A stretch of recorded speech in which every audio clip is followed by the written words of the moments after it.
Good morning, YouTube. Welcome back to the channel. I'm Z James. This is Z32 Workshop, and I would say behind me, like I normally have, but this is a 2021 preview for projects coming up this year. As you can still see, it's still pretty cold in my garage at the moment. We're back into the 30s instead of being negative. I know I haven't been posting on the channel very much in the last, I would say, 3 to 4 weeks. It's just because it's been super cold here in Iowa. Nothing I can do about it. I do not have a heated or cooled garage, so I am behest of Mother Nature. Other fact, I'm actually in the garage compared to some other people.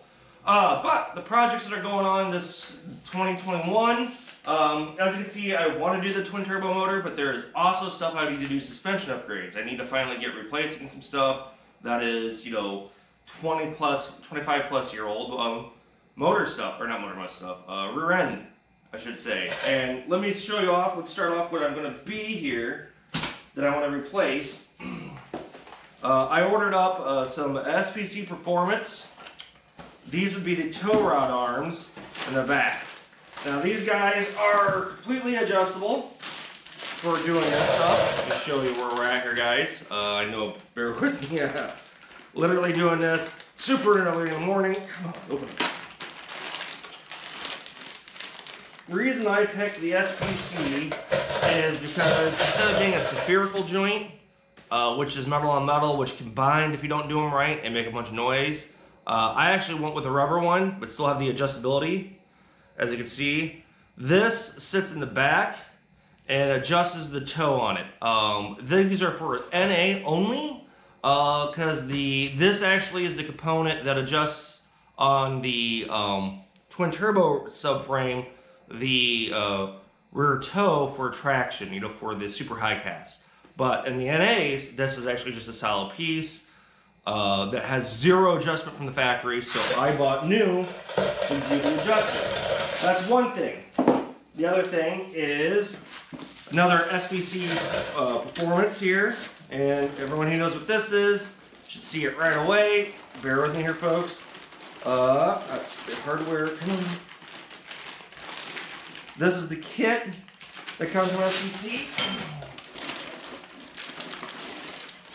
This is basically your upper control arm. Hang on, let me get it out of the bag.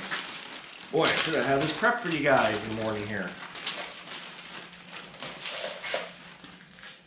But this is the component where your shock rides through on it. And this is also adjustable as well. Once again, SPC, because I went with an actual rubber bushing on it. It's pretty stiff, but it's still going to ride a little bit better than a full metal-on-metal spherical joint. Included in that kit is the other piece, and I am at loss to find its name at the moment. But each one of these, you need one piece to be able to do everything here. And here we go. This is another control arm piece. These last two I just showed you are definitely for both NA and twin turbo. They're the same on both sides. Nothing else. Once again, this has got a lot of weight to it, feels pretty heavy, and as you can see, another rubber bushing compared to a spherical joint, which is still going to be better than the 25 plus year old rubber I have in the rear end. These are all little small upgrades. If anyone's paying attention, that's 3 out of the 4 components that sort of move around on the backside.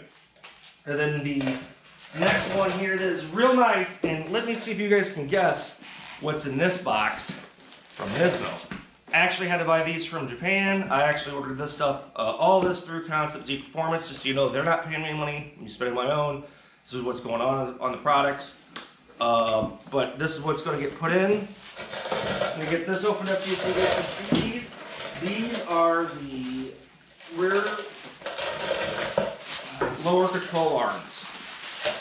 And these do not need to be adjustable because I don't do drifting. If you do drifting, you're going to want to make this stuff adjustable in some fashion.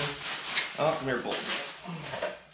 So these are the Nismo Units. These took actually well over a month to get ordered. I bought them because I don't know if they're going to ever stop remaking these like they have the fronts. But looking at this stuff is Very nice. I love the powder coating. It looks pretty good. What's also new, the new joints and the ball joint. These are better. These are harder rubber. Nismo ones are spec'd differently than the factory ones. So once again, the rear end will ride harder, but should ride better because once again, it's newer. That's it right now, everybody. Those are the 4 components at each side I'm going to do. And then this spring too, I am currently saving up the money. Haven't ordered them yet, but I'm going to do the front lower control arms as well because I want to replace those. That way I'm 99% done with the front end for control for suspension components. And I say that as I don't have coilovers yet. Actually, I'm thinking about doing springs and going Koni yellow shocks, adjustables. That's a nice lower middle ground for me at the moment. I really don't have the 2K, 2.5K I would really want to spend, let alone the guys who actually autocross who spend 2.5K per corner. I'm not that serious a driver, but I do know if you dial in shocks like that, cars become amazing. Once again, I'm not going to do that. Koni yellows will be just fine for right now with lowering springs. To drop the height in the front, go 1 inch, I think, and then the rear 1/2 or 3/4. I forget what the specs are. But that's what the projects are going to be this spring. In the meantime, though, still in summer, I'm still going to maybe start working on the twin turbo motor. I am also going to be doing other interior stuff, getting things ready, going to replace my dash. Finally put the right brake pedal in because I manual swapped my car. So all I did was actually just took a circular saw and cut the pedal in half so I could actually make the brake pedal work for clutch pedal in my car. I'm actually going to change the actual pedal out later. I am waiting for those from a guy up in Minnesota who unfortunately accidentally sent me the clutch pedal, not the brake pedal. I'm not out any money because what I paid for it is still good. I would just like to have the actual brake pedal because since I have the dash out, that is the time to do it. I am also going to probably install a boost gauge, which will only be a vacuum gauge at this point since I'm not boosting. But I'm going to get the interiors prepped for all the stuff I want to have in it. So when I do put the twin turbo motor in, I've already got the stuff there. Then I can show you guys how to wire that stuff up if you want to see it. And like I said, it's only going to be a vacuum gauge, which will be good for fuel economy if I know where I'm at. And then later, I haven't decided yet. I found out recently because once again, I've only been in the Z world for about, oh gosh, coming on 4 years now, I'm assuming. The big thing that's going on that I'm not going to use a twin turbo rear end or a rear subframe. Let me get that out of the way. That's the reason why I ordered up some of the stuff for my NA rear end. I'm not going to go twin turbo rear end. I know they hold more power, but I'm not doing stupid power. I'm going to do maybe 450, 500 if I wanted to go E85. I doubt I'll go E85. I think it's a little easier to get 91 octane. And even if I can't get 91 octane, I can just drop the boost down so where I can run garbage gas, need be, until I can burn the tank up or get octane boost in it.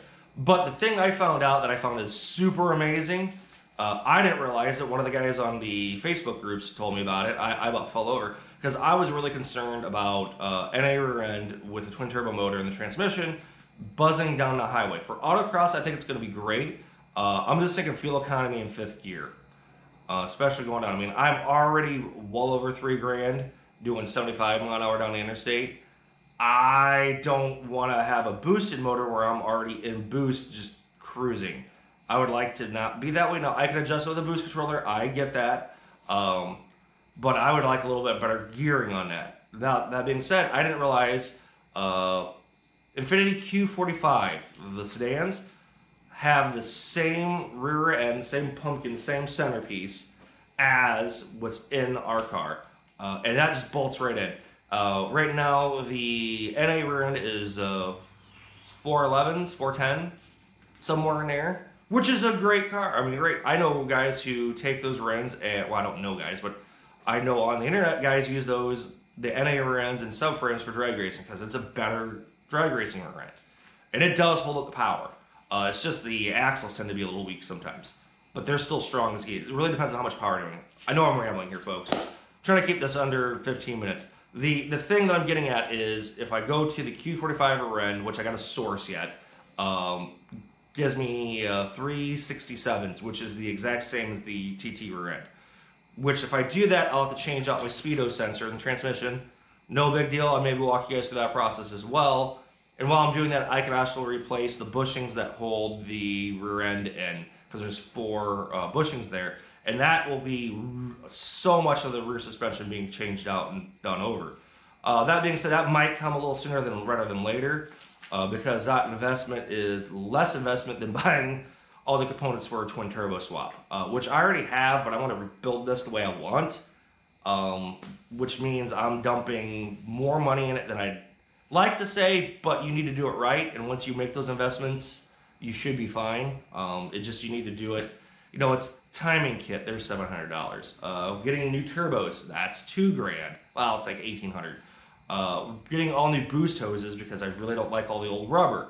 You know, it's just all these little knickknacks sort of add up to you. And that's even before our fuel system. I need to get what's better out of there. I would like to go to Nismo 740s. So there's that kit I need to do. I need to probably maybe look at upgrading the VCT gears, or just run what I got. I might just run what I have right now and make that determination later. It's not that hard to change them out. I say that as a guy who's done the front end motor work in the car over and over again, so I know what I'm doing and how quick I can do it.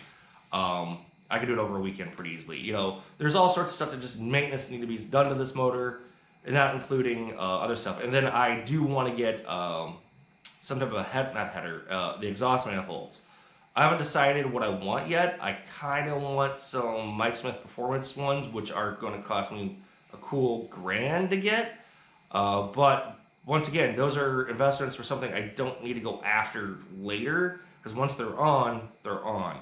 But then there's just another piece to the exhaust, which I have downpipes already, but I still need the downpipe to my X pipe, you know, where technically would be the catalytic converter section. I need those pipes yet, and I need to go from a 3-inch to a 2.5. AMS, which I know everyone doesn't like, makes a component there. So once again, I've got lots of little projects. Things are going to go happen. Things are going to change. It's going to be amazing. Let me take you guys a look at this stuff one more time before I end the video for you guys. As you can see, you've got, this will be the tow arm. Traction arm, I think is what that's called. Should be the upper control arm, per se, it works together. And then this is the lower control arm. I'm not sure exact on the names of those. I should know them, but I don't, as you can see. So, let me say, thanks for watching the channel. I know I've been gone a few weeks. I apologize for that, but it's wintertime in Iowa, and I've got what I've got going on. But hopefully once the weather starts warming up, I can start doing videos in the morning again and start working on the rear end, getting that changed out. Hopefully do the front end as well. Also, I may get the steering rack bushings replaced. I hear that's a really pretty, not too difficult task. And those are like $20, $40, and it really does help the feel of the car. And once those bushings, the ones out of my car I took apart, were garbage. So I can't imagine mine are super better, just because age, they tend to deform and not stay around, and it's old rubber. So anytime I can get rid of old rubber with new rubber, or at least polyurethane, should be better. So once again, my name is Z James. This is the 32 Workshop, and I would say wrench every day, but that's already taken. Do stuff, but it's wintertime here. So I'll see you guys in a couple weeks. Hopefully with another video once I finally get more of the components here so I can get lined up to start doing these stuff. Our racing schedule for SPC has already been out, so I need to start getting my car prepped and hopefully do well. So everyone take care. I'll catch y'all later. Bye.